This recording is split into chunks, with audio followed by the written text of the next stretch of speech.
Welcome back to my channel guys. Part 3 के and में हमने देखा टिट्यूबा जॉन के सीक्रेट से डराकर मेरी को फोर्स करती है ग्रैंड राइट पे फोकस करने के लिए, नहीं तो वो मिस्टर हिल को बता देगी कि जॉन एक मर्डरर है, कोई हीरो नहीं बल्कि ट्रेटर है। उसने दुश्मनों से हाथ मिलाकर अपने ही सोल्जर्स का खून किया है। मेरी उसके बातों से डेवस्टेटेड हो जाती है मगर बिलीव नहीं करती। वो खुद जाती है जॉन को कन्फ्रंट करने। उसे यकीन था ये एलिगेशन झूठा होगा, मगर जॉन के बातों से वो हैरान हो जाती है। जॉन इस आरोप को मान लेता है। हाँ, उसने 20 लोगों का खून किया है और वो इसकी सजा भुगतने के लिए तैयार भी है। ना कोई एक्सप्लेनेशन ना एक्सक्यूज। जॉन जैसे हार मान चुका था मगर मेरी नहीं। वो जानती है जिंदगी में एक गलत डिसीजन इंसान के जीवन को कितना बदल सकता है। वो खुद भी तो इसी का शिकार है, तो वो जॉन को माफ कर देती है बिना किसी सवाल जवाब के। कहती है ये बात सिर्फ उसे ही पता है और उस तक ही रहेगी। जॉन को कोई हार्म नहीं कर सकता। इसके बाद मेरी मर्सी को ढूंढने जाती है क्योंकि आजकल वो कुछ ज्यादा ही उड़ने लगी है। मेरी के लिए थ्रेड बन चुकी है वो। उसे और मेरी के डील्स पसंद नहीं आ रहे थे। उसके दिल में लालच जागने लगा था, पावर, पोजीशन और दौलत का। वो बिल्कुल मेरी जैसे बनना चाहती थी। तो मेरी भी उसकी इसी लालच को इस्तेमाल करने लगी। उसे अपने घर ले गई, बहुत प्यार से उसकी देखभाल की। टिट्यूबा इस नई लड़की से बहुत जेलस हो रही थी। उसे समझ नहीं आ रहा था मेरी इस लड़की को जिंदा क्यों छोड़ रही है, मगर मेरी जानती थी ये लड़की उनके लिए यूजफुल है। एक दिन वो मर्सी को एक कहानी बताने लगी। ये उसकी अपनी कहानी थी। उन 7 सालों में उसे क्या क्या झेलना पड़ा, इतनी पावरफुल विच बनने के लिए उसे कितना कुछ सैक्रिफाइस करना पड़ा। ये सब हमें पता चलता है इन विचेस ने सब कुछ पहले से ये प्लान करके रखे थे। मेरी पहले से ये चोजन थी। उस रात जंगल में अपने बच्चे और सोल को शैतान के हाथ सौंपने के बाद मेरी टिट्यूबा के साथ जॉर्ज के घर आ गई। तब उनकी पत्नी जिंदा थी, मगर मेरी को उस घर में एंट्री दिलवाने के लिए मिस्टर हिल ने पॉइजन देकर उन्हें मार डाला। तब उस घर में काम करती थी रोज। उसने ही मेरी को गाइड किया कैसे उसे खुद को तैयार करना है, कैसे जॉर्ज को वश में करना है, क्योंकि उन्हें सीलिंग में राज करने के लिए एक पावरफुल वॉइस की जरूरत थी। मेरी ने उनके कहने पर उस इंसान के साथ रात बिताई जिससे वो सबसे ज्यादा नफरत करती थी, और एक दिन टिट्यूबा के साथ मिलकर उसके अंदर अपने फेमिलियर को घुसा दिया, मुट्ठी में कर लिया जॉर्ज को। खुद बन गई इस शहर की द मोस्ट पावरफुल वुमन। अब इतना कुछ उसने सहा है तो एक मामूली सी लड़की उसका क्या कर सकती है। वो उल्टे मर्सी को ही विच बना देती है। वो खुद एक विच होकर दूसरे किसी विच की तरफ उंगली तो उठा नहीं सकती। उधर जॉन भी अपने मिशन में बिजी था। एक रात हम देखते हैं वो मैलम को ऐसे ही खुला छोड़कर सो रहा था और एक काला साया धीरे धीरे उस मैलम की तरफ आगे बढ़ रहा था। असल में ये एक ट्रैप था। जैसे ये साया फाइनल स्टेप रखता है वो डायरेक्टली एक गड्ढे में जा गिरता है। जॉन और कॉटन पहले से ही तैयार थे। उन्हें पता था उनका सामना एक विच से होने वाला है, लेकिन वो विच रोज होगी उनके पड़ोसी, इसके बारे में उन्हें कोई आइडिया नहीं था। न जाने और कितने सारे विचेस ऐसे ही इंसान बनकर सेलिम में छिपी है। कॉटन डिसाइड करता है कि वो कल रात रोज को जंगल में ले जाकर इंटेरोगेट करेगा। रात बहुत इम्पोर्टेंट है। रात में बस कुछ ही देर के लिए सारे प्लैनेट्स ऐसे अरेंजमेंट्स में होंगे कि विचेस कमजोर पड़ जाएगी। तभी उन्हें रोज के मुंह से उनके फ्यूचर प्लान के बारे में जानना होगा, ग्रैंड राइट के बारे में जानना होगा, लेकिन उसके लिए प्रॉपर प्लेस और टाइमिंग की जरूरत है। नेक्स्ट डे एज प्लान्ड वो लोग रोज को जंगल में ले जाने के लिए निकल पड़ते हैं। क्रैक के पास उसके हाथ पैर बांध के उसे एक पेड़ से लटका देते हैं। सवाल करते हैं उससे, मगर रोज रेजर्स में बात करने लगती है। कहती है ग्रैंड राइट स्टार्ट हो चुका है, इनोसेंट ब्लड फ्लो कर रहा है, शायद उन्हें नहीं दिख रहा। वो उन्हें कंफ्यूज कर देती है और उसी मौके का फायदा लेकर अचानक से ये अपने आप को आजाद करके बिल्कुल छिपकली की तरह पेड़ पे चढ़ने लग जाती है। अपने हाथों को काट के खून की बारिश करती है और एक कर्स स्पेल करती है जिससे क्रैक में मौजूद सारे लाशें जिंदा होकर कॉटन और जॉन पे हमला कर देते हैं। असल में रोज विक्टिम नहीं थी, हंटर थी। उसने जानबूझकर जॉन और कॉटन के हाथ कैप्चर्ड हुई, उनके साथ जंगल में आई जिससे वो यहाँ सबकी नजरों से दूर, मेरी की नजरों से दूर उन्हें मार सके। सेलिम में मेरी 24/7 जॉन की रक्षा करती रहती है। कोई चुड़ैल उन्हें छू भी नहीं सकती। रोज को लगा मेरी को कुछ पता नहीं चलेगा, मगर मेरी को तभी से शक हो रहा था जब उसने कॉटन को इस मैलम को लेकर स्टडी करते देखा। उसके बाद आज सुबह अचानक से ये रोज गायब हो गई। उसे पता था एल्डर विचेस उसके पीठ पीछे कुछ तो खिचड़ी पका रही है, तो उसने भी रोज को ढूंढना शुरू किया और फाइनली इसी जंगल में वो उसे मिल भी गई। रोज अपने विक्ट्री से बहुत ही ज्यादा प्राउड फील कर रही थी। वो शुरू से ही मेरी की लाइफ कंट्रोल करती आ रही। उसने ही जॉर्ज से कहकर जॉन को जंग में भेजा जिससे मेरी विच बनने पे मजबूर हो जाए, और आज उसने जॉन को फंसाकर मारने की कोशिश भी की, मगर मेरी ऑलरेडी बहुत सह चुकी थी। ये बेईमानी उससे और सहन नहीं हुई। उसने एक बहुत बड़ा कदम उठाया। उसने मर्सी से रोज का खून करवाया। रोज के मरने के साथ साथ उसका कर्ज भी खत्म हो गया और इधर जॉन पर हमला करने वाली लाशें भी गायब हो गई, यानी कि वो फिर से क्रैक में दफन हो गई। वो लोग बच गए, लेकिन उसे बचाने के लिए मेरी को कितना बड़ा रिस्क उठाना पड़ा वो शायद जॉन को कभी पता नहीं चलेगा। मेरी जानती थी इसके लिए एल्डर विचेस उसे कभी माफ नहीं करेंगी, लेकिन उनके दिल जीतने का तरीका भी उसे बहुत अच्छे से पता था। रोज उनके ग्रुप में एक पावरफुल पोजीशन होल्ड करती थी। अभी उस पोस्ट का हकदार वो खुद है। वो मिस्टर हेल के घर जाती है और उसे फोर्स करती है उसके सामने झुकने के लिए। अभी उन्हें और 8 सैक्रिफाइसेस चाहिए और मेरी के पास एक परफेक्ट प्लान है जिसमें मर्सी उनके काम आएगी, मगर उससे पहले उसे उस मैलम को हासिल करना था। उसे पता चल चुका था वो जॉन के पास है। डायरेक्टली तो वो उसे मांग नहीं सकती, तो वो उसकी माइंड रीड करने की कोशिश करती है, ड्रीम वॉकिंग, जिस पे टिटूबा उसे असिस्ट करती है। मेरी जाती है अपने जॉन से मिलने, सपने में ही सही, मगर सालों बाद वो दोनों एक होते हैं। मेरी को सालों बाद अपने प्रेमी का प्यार मिलता है, लेकिन वो अपना मकसद नहीं भूलती।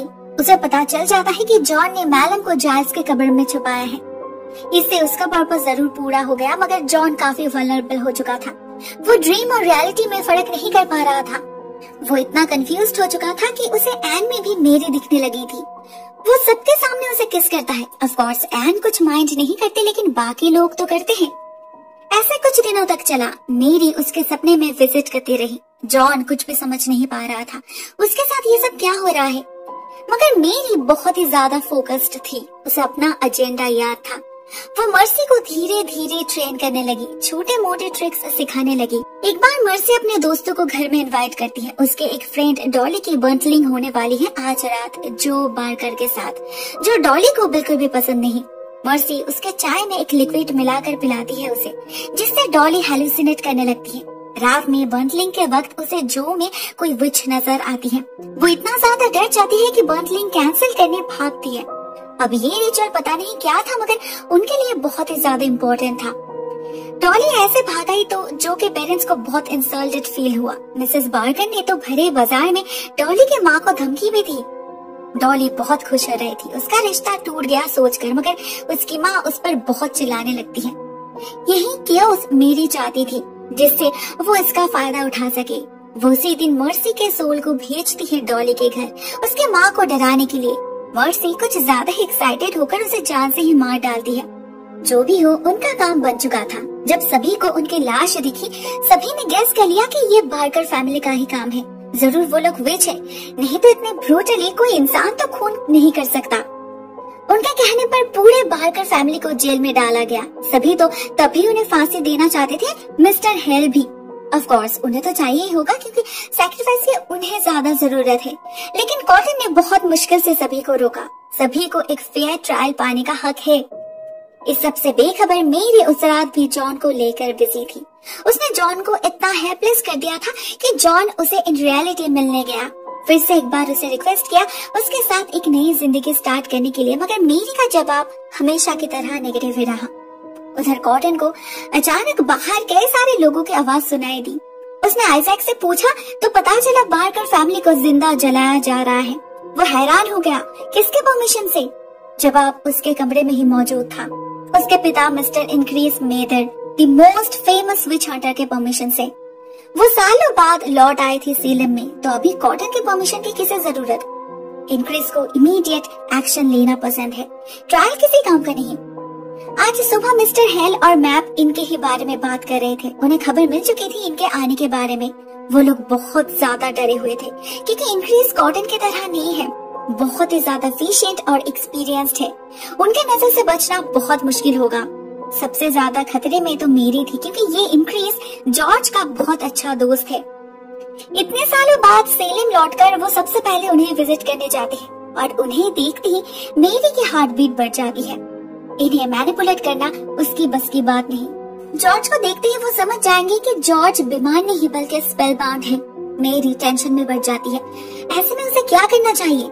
उसका डर कितना जायज है वो हमें नेक्स्ट मॉर्निंग पता चल जाता है, जब इंक्रीज सभी सिलेक्ट मैन के साथ सेलेम के होर हाउस में जाके पहुंचते हैं। उनका मानना था यहीं पर सबसे ज्यादा पाप होता है, तो विच भी यही होगी। उन्हें कहाँ पता था उनका अपना बेटा भी यहीं पर है। ग्लोरियाना कॉटन को किसी तरह छुपा देती है, मगर उसके बाइबल को छुपाना भूल जाती है। इंक्रीज उसे नोटिस करते तो है, मगर कुछ कहते नहीं। उनकी टारगेट थी मैप। वो उसके रूम में जाते हैं और दीवार के एक पोर्शन को खोलकर अंदर से कुछ स्टोन्स निकाल लाते हैं, जो विचक्राफ्ट में यूज किया जाता है। इंक्रीज को समझने में देर नहीं लगती कि ये औरत एक विच है। अचानक ऐसे हमले से बाकी विचेस बहुत ज्यादा डर जाते हैं। अभी इंक्रीज जरूर उस पर चार्ज करेगा बाकी विचेस के बारे में पता करने के लिए। वो कब तक टॉर्चर सहेगी? तो मिस्टर हेल पर्सनली मैप से जाके मिलते हैं और उसे एक एक्सक्यूज सिखाकर आते हैं, जो हमें तब पता नहीं चलता। नेक्स्ट डे से शुरू होता है उस पर टॉर्चर। पूरे शहर के सामने इंक्रीज मैप के हाथ पैर एक चेयर से बांध के उसे पानी में डुबो कर रखते हैं। मैप को बहुत तकलीफ होती है, मगर वो चुप रहती है। फाइनली जब वो और सह नहीं पाती तब वो एक नाम बताती है, मगर किसी विच का नहीं बल्कि ग्लोरियाना का। ये जरूर मिस्टर हेल का आइडिया होगा। उसे शायद पता था ग्लोरियाना कॉटन की गर्लफ्रेंड है, तो उस पर दोष डालने पर कॉटन जरूर बीच में आएगा। इंक्रीज अपने बेटे को लेकर बिजी हो जाएगा और इधर वो लोग कुछ दिनों तक सेफ हो जाएंगे। कुछ हद तक यही होता है। कॉटन ग्लोरियाना को बचाने की बहुत कोशिश करता है, अपने पिता को समझाता है, मगर इंक्रीज नहीं मानते। उन्हें उसी बाइबल से पता चल चुका था कॉटन और ग्लोरियाना के रिश्ते के बारे में। ऑब्वियसली उन्हें ये रिश्ता किसी भी हालत में मंजूर नहीं था। कॉटन ग्लोरियाना की इनोसेंस साबित करने के लिए उसके शरीर में विचेस निपल का खोज करता है, वो भी इंक्रीज के सामने। फिर भी वो कन्विंस्ड नहीं होते। फाइनली कॉटन जॉन से मदद मांगता है। उसके पिता जॉन को बहुत ही ज्यादा पसंद करते हैं, आइडियलाइज करते हैं, तो शायद उसके समझाने से कुछ हो। जॉन उसी दिन जाता है इंक्रीज के पास, उसे समझाता है, और शायद उसी के कारण उस रात इंक्रीज ग्लोरियाना को फांसी नहीं देते, मगर उसे सेलेम से दूर जरूर भेज देते हैं, क्योंकि वो लड़की उनके बेटे को खराब कर रही थी। इधर मेरी खुद को बचाने का एक प्लान बनाती है। वो जॉर्ज को आइजैक के साथ बॉस्टन भेज देती है हॉस्पिटलाइज करने के बहाने। जॉर्ज जानता था इंक्रीज वापस आ चुका है, वो ही उसे इस चुड़ैल के हाथ से बचा सकता है, लेकिन उससे पहले उसे मेरी के ग्रिप से निकलना होगा, उसके फेमिलियर को बाहर निकालना होगा। तो बीच रास्ते में ही जॉर्ज एक शार्प ऑब्जेक्ट से अपने पेट को काटने लगता है। आइजैक उन्हें रोकने जाता है तो गाड़ी का एक्सीडेंट हो जाता है। आइजैक बेहोश हो गया था और हम जॉर्ज के पेट से उस मेंढक को बाहर निकलते हुए देख पाते हैं। जॉर्ज फाइनली आजाद हो चुका था। जब आइजैक का सेंस लौटता है, जॉर्ज वहाँ नहीं था। आइजैक उनके फुटप्रिंट्स को फॉलो करके जंगल के अंदर जा पहुँचता है और हम देखते हैं वहाँ जॉर्ज एक पेड़ के नीचे बैठा है, जख्मी हालत में। बहुत खून बह रहा था उनके पेट से। वो आइजैक से मदद मांगते हैं, सेलेम वापस जाकर इंक्रीज को खबर देने के लिए। पहले तो आइजैक सोचता है उसे ऐसे ही छोड़ देना ठीक होगा, इस आदमी के लिए ही उसका पूरा जीवन बर्बाद हो गया। एबिगेल उसके साथ नहीं रही, उसके माथे पर यह ब्रांडिंग उसका ही दिया गया है, तो आज वो उसकी मदद क्यों करे? लेकिन वो कश्मकश में पड़ जाता है, समझ नहीं पाता जॉर्ज अपनी बीवी को इन्फॉर्म करना क्यों नहीं चाहता। अभी क्या करना चाहिए उसे कुछ समझ नहीं आता। तो वो सेलेम जाकर सबसे पहले जॉन को इस बारे में इन्फॉर्म करता है और जॉन उसे डायरेक्टली किसी को कुछ भी बताने से मना कर देता है और कुछ करने से भी। इतना कुछ हो गया, लेकिन मेरी को किसी ने कुछ बताया नहीं। वो तो जब नेक्स्ट मॉर्निंग वो मेंढक उसके पास वापस आ गया, तभी मेरी को समझ आया कि जॉर्ज उनके हाथ से निकल चुका है। वो इस मेंढक को एक बर्ड में बदल देती है और टिटुबा उसे फॉलो करती है। अब यही उसे जॉर्ज तक पहुंचाएगी। इधर आइजैक का मन नहीं मान रहा था। फाइनली वो इंक्रीज को बता ही देता है और इंक्रीज तभी निकल पड़ते हैं अपने दोस्त को बचाने। फॉर्चुनेटली टिटुबा उससे पहले पहुंच जाती है। वो पेट्रस की मदद से जॉर्ज को एक लिक्विड पिलाकर बेहोश कर देती है। जॉर्ज को लेकर भागने का इरादा था उनका, मगर उससे पहले ही इंक्रीज वहां जा पहुंचते हैं। पेट्रस तो भाग गया था, मगर टिटुबा फंस जाती है। वो इंक्रीज को समझाने में कामयाब हो जाती है कि मेरी ने उसे भेजा है जॉर्ज को घर ले जाने के लिए, मगर इंक्रीज राजी नहीं होते, क्योंकि पहले ही नजर में उन्हें पता चल चुका था कि जॉर्ज काले जादू का शिकार है और ये घाव भी बहुत सस्पिशियस लग रहा था उन्हें। हम गेस कर पाते हैं ऐसे हालत में उनका पहला शक किस पर जा सकता है? ऑफ कोर्स मेरी पर। वो लोग सेलम वापस आते हैं और मेरी को पता चलता है इंक्रीज ने डिसाइड किया है जॉर्ज जब तक कम्प्लीटली रिकवर नहीं करते वो उसी के घर में रहने वाले हैं। And the bonus part is पेट्रस की सप्लीमेंट सिर्फ एक दिन के लिए ही काम करेगा, सिर्फ आज की रात। उसके बाद मेरी का भांडा फूटने वाला है। हाँ, मेरी बहुत बड़े खतरे में है, लेकिन सिर्फ वो ही नहीं, मिस्टर हिल से भी अपना सीक्रेट छुपाया नहीं जा रहा। जनरली अगर उन्हें जंगल में जाना हो विचेस के सीक्रेट प्लेस में तो वो स्पिरिचुअली ट्रैवल करते हैं, फिजिकली नहीं। तो ऐसे एक दिन जब वो रात के अंधेरे में जंगल में जाने के लिए प्रिपेयर हो रहे थे, एन ने उन्हें देख लिया। वो उनका पीछा करते करते उनके स्टडी तक पहुंच गई और उसके बाद उसने अपने सामने अपने पिता को गायब होते हुए देखा। रह गया सिर्फ उनका क्लोक और मास्क। एन बिल्कुल स्टंट हो चुकी थी। ये सब क्या हो रहा है? मिसेस हिल उसे समझाने की कोशिश की कि उसके पिता एक कॉन्फिडेंशियल एजेंट है, फॉरेन फोर्स के लिए काम करते हैं and it's all about politics. मगर एन कोई बच्ची तो नहीं, उसने जो देखा उसमें कोई पॉलिटिक्स नहीं था मैजिक। और मैजिक तो सिर्फ विचेस ही करते हैं। उसे पहले से ही शक था अपने पिता पर, अभी वो और ज्यादा बढ़ गया। उसने डिसाइड किया कुछ भी करके वो सच का पता लगाएगी। उसने सिर्फ मिस्टर हिल को कन्फ्रंट ही नहीं किया बल्कि इस बारे में जॉन से भी डिस्कस की, ऑफ कोर्स डायरेक्टली नहीं, इनडायरेक्टली। मिस्टर हिल जानते थे एन काफी जिद्दी लड़की है, तो वो कब तक अपना सच छुपा पाएंगे? उधर मेरी क्या करेगी, कैसे छुपा पाएगी अपनी असलियत को? वो हम जानेंगे नेक्स्ट पार्ट में। Please stay tuned guys. आज के लिए बस इतना ही। Thank you so much for watching this video. बहुत जल्द मिलते हैं इसके अगले पार्ट के साथ। तब तक के लिए टेक केयर।